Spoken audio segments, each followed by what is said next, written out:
La Catedral de Chartres es una iglesia de culto católico romano bajo la advocación de Nuestra Señora, la Virgen María, en la ciudad de Chartres, en Francia, a unos 80 kilómetros al suroeste de la capital, París.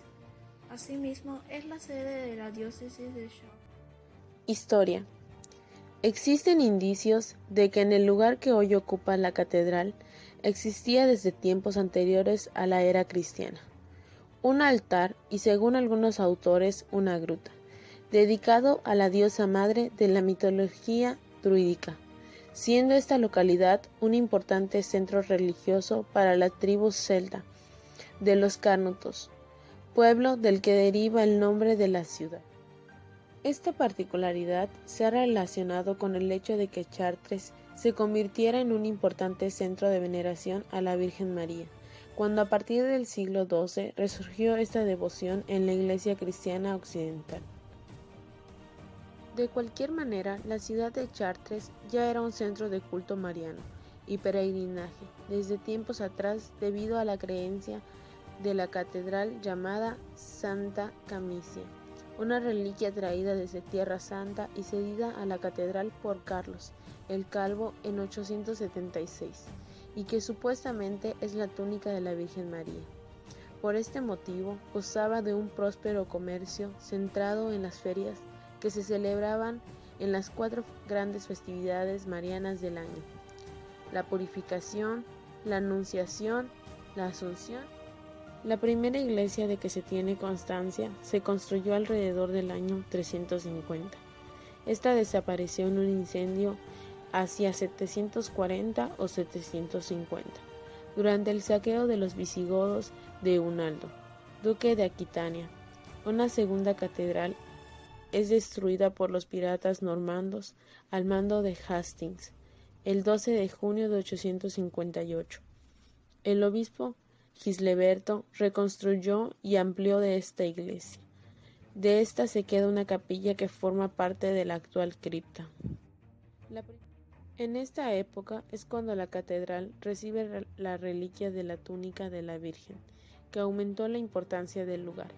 El 5 de agosto de 962, la iglesia de Gisleberto vuelve a ser destruida durante la guerra que enfrentó a Ricardo I, duque de Normandía, con Teobaldo I de Blois, conde de Chartres. Se reconstruye parcialmente. En 1020, otro incendio destruye la catedral, tras lo cual el obispo Fulberto de Chartres inicia la construcción de la cripta de una nueva catedral románica. Esta catedral fue construida rápidamente debido a una explosión de fervor religioso, que motivó a cientos de penitentes a contribuir en la construcción, acarreando espontáneamente provisiones y materiales de construcción hasta las. Fulberto muere en abril de 1029. Le sucede Geoffroy de Leff, quien consagra la catedral 2 años más tarde, y en 1037 se concluyen las obras. En 1194, un gran incendio devastó gran parte de la ciudad de Chartres, incluida casi la totalidad de la antigua catedral románica. El edificio que construyó el obispo Fulberto era una gran catedral en estilo románico, que contaba con una enorme cripta que albergaba la famosa reliquia. Pese a haber sobrevivido a un incendio en 1134, el fuego de la noche del 10 de junio de 1194, causado por un rayo, solo dejó en pie las torres occidentales y la fachada entre estas y la cripta. Al principio se tuvo el incendio como un castigo divino, pero al aparecer intacta en la cripta la túnica de la Virgen, se pensó que era un signo para que se reconstruyera la catedral, dándole un nuevo esplendor. A esto ayudó la presencia casual en la ciudad de un cardenal, enviado por la Santa Sede, que certificó el hecho de la salvación de la reliquia como milagroso. La reconstrucción fue generosamente financiada, tanto por los capetos, que son la dinastía tradicionalmente vinculada a Chartres, como por el cabildo y los gremios locales.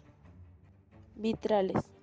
Los vitrales forman un rompecabezas de trozos de vidrios de colores, formando un dibujo y montados en un armazón de plomo. Las escenas en que se divide toda la composición se encierran en marcos.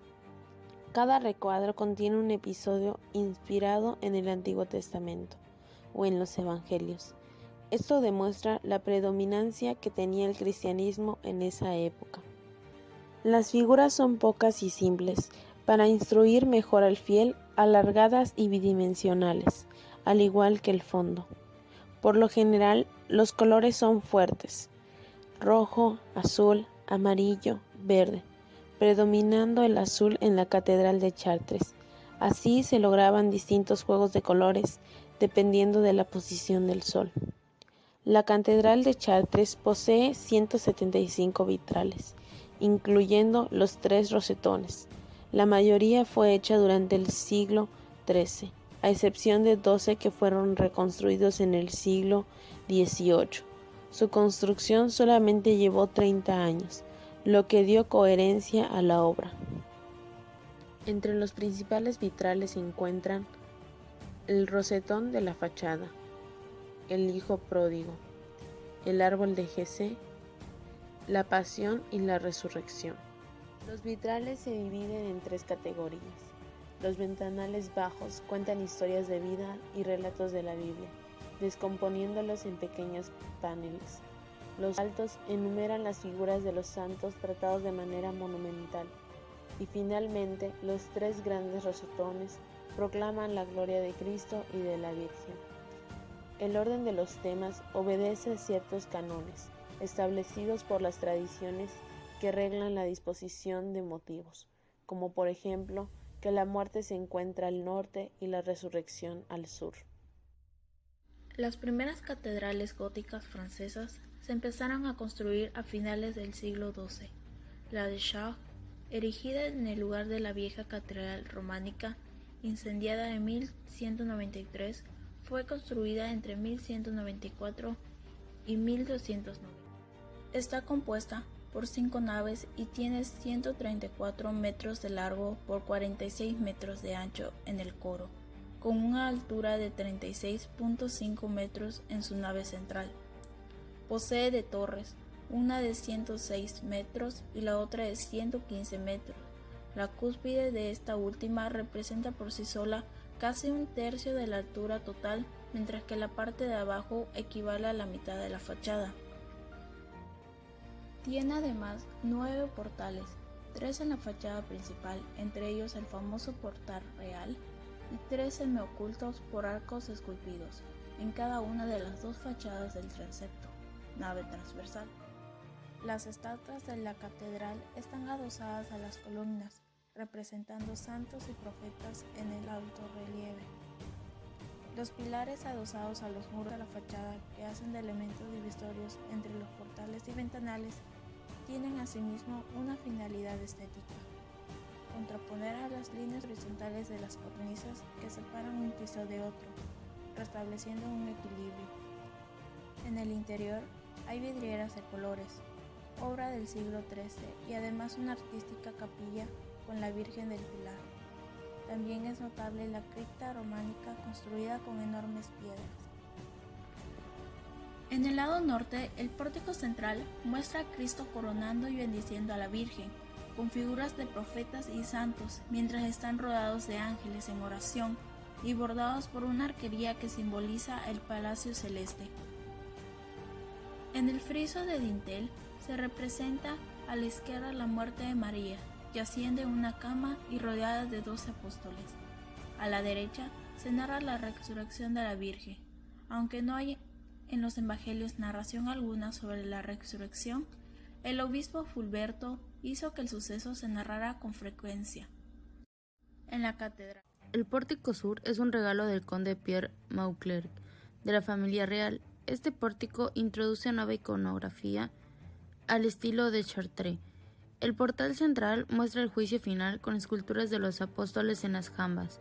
En el dintel sobre la puerta hay un friso con una visión del Apocalipsis, con el cielo y el infierno. Es la primera vez en la iconografía religiosa que se narra el juicio final y el Apocalipsis conjuntamente. Hasta entonces ambos temas habían sido tratados siempre de forma independiente, pese a estar estrechamente relacionados. Cristo es representado en el tímpano con rasgos amables y humanos en el juicio final. Esta figura es conocida como el Beau Dieu. La escena es en general tratada por el escultor, de forma que inspira compasión divina, muy diferente a otras representaciones anteriores en las que se intenta resaltar el sufrimiento para inspirar temor a la ira de Dios. Tradicionalmente se hubiesen representado a los 4 apóstoles tanto en el juicio final como en el Apocalipsis. Para unir ambas escenas, estos quedan excluidos de los relieves, por lo que son representados en las jambas del portal en estatuas de mayor tamaño.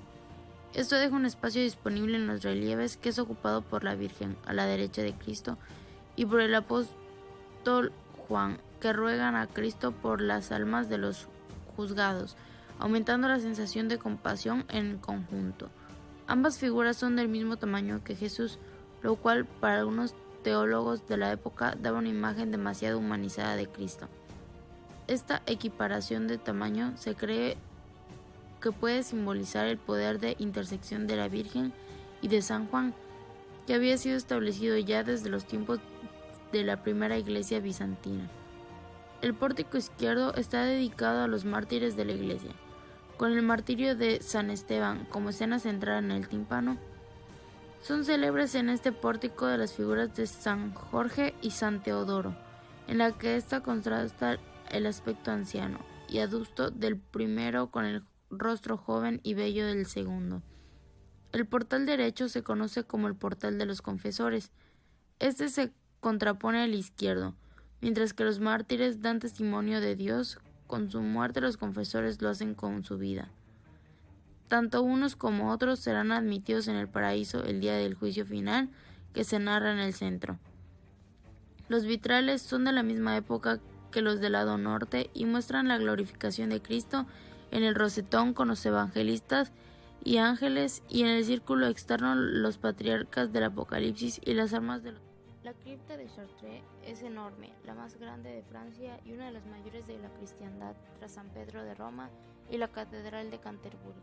Aquí se pueden apreciar los restos de las construcciones anteriores sobre los que se asienta la actual catedral, que conforma 2 criptas concéntricas. Los restos de la iglesia edificada en tiempos carolingios conforman la base del coro y las girolas. Se han realizado excavaciones que demuestran restos que remontan a la época romana. La cripta conserva frescos del siglo XII, además de otras piezas expuestas. Se exhibe una reproducción de una imagen de la Virgen destruida durante la Revolución. Notre-Dame sous terre, Nuestra Señora del Subsuelo, una Virgen negra, tal vez una figura precristiana atribuida a la Virgen. En una capilla de la cabecera se encuentra el Pozo de los Saints Forts, nombre que se deriva del latín locus fortis, o sitio fuerte. Según la tradición, en 858, durante el saqueo de la ciudad por parte de los normandos, fueron arrojados a este pozo las reliquias de San Altín y San Eudaldo, evangelizadores de la ciudad del siglo III. También se exponen en la cripta diversas piezas como los originales de algunas estatuas retiradas de los portales y que han sido sustituidas por copias que garantizan su conservación. La cripta de Chartres es enorme. El coro, situado al este, es de 5 naves. El principal problema al que se enfrentó el arquitecto fue la unión armónica con la cabecera, ya que las distancias que separan los pilares al rodear el presbiterio debe ser forzosamente menor, lo que produce una discontinuidad rítmica. Para ello, el maestro optó por emplear ventanas simples, en sustitución de las dobles con rosetón de la nave principal, y reducir a la mitad el intercolumnio. El deseo del cabildo de aprovechar los cimientos románicos complicó el diseño de la cabecera, construyéndose 3 capillas profundas sobre las románicas y otras 4 intercaladas y menos profundas. Al igual que en las fachadas del transepto, en el coro hay 2 torres inacabadas, una a cada lado. El coro está separado de la girola por un muro decorado con un conjunto de 40 grupos escultóricos que suman 200 estatuas realizadas por Jean de Vaux a comienzos del siglo XVI. Conclusión. Esta catedral marcó un hito en el desarrollo del gótico e inició una fase de plenitud en el dominio de la técnica y el estilo gótico, estableciendo un equilibrio entre ambos. Es sumamente influyente en muchas construcciones posteriores que se basaron en su estilo y sus numerosas innovaciones, como las catedrales de Reims y Amiens, a las que sirvió de modelo directo. En 1970